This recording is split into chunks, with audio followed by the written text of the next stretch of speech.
Kui me vaatame suures pildis meie ohukeskkonda, siis me elame sellises piirkonnas ja sellisel ajal, kus meie idanaaber on kohati suht ettearvamatu ja nii-öelda agressiivsete ambitsioonidega, et selleks me peame igapäevaselt vaatama, kuidas me Eesti kaitsevõimet saame tugevdada ja selleks üheks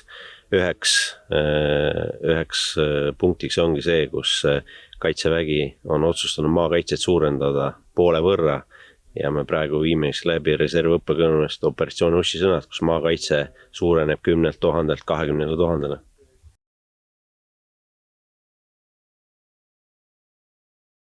Õppuse eesmärk on välja õpetada siis kogu Kaitseliidus tervikuna 10 000 reservväelast täitma ülesandeid kerge jalaväe rühma koosseisus ja nende pealmisteks väljaõppe teemadeks. Nad peavad olema valmis läbi viima varitsusi,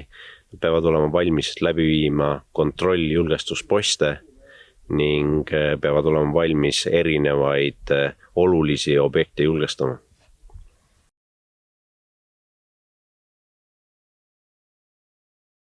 Meie peamine roll on siis üldine julgeoleku tagamine lääne regioonis, sealhulgas siis saared ja oleme valmis erinevaid julgestusülesandeid täitma ja kui olukord nõuab ka alustama nii-öelda varitsustegevusi võimalike vastase manööverüksuste vastu.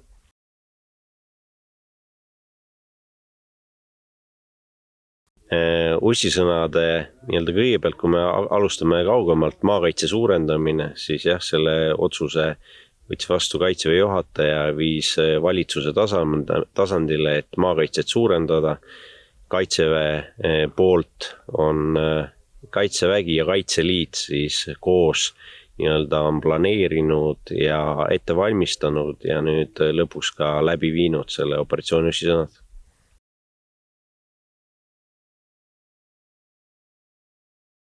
Kui me vaatame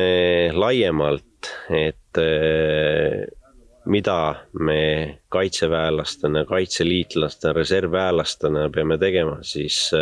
meil on pered, meil on kohalik kogukond, meil on Eesti riik ja kui küsimus, kes neid kaitseb ja need olemegi kõik meie ise ja kui me sinna ise ei panusta, siis keegi seda meie eest ei tee.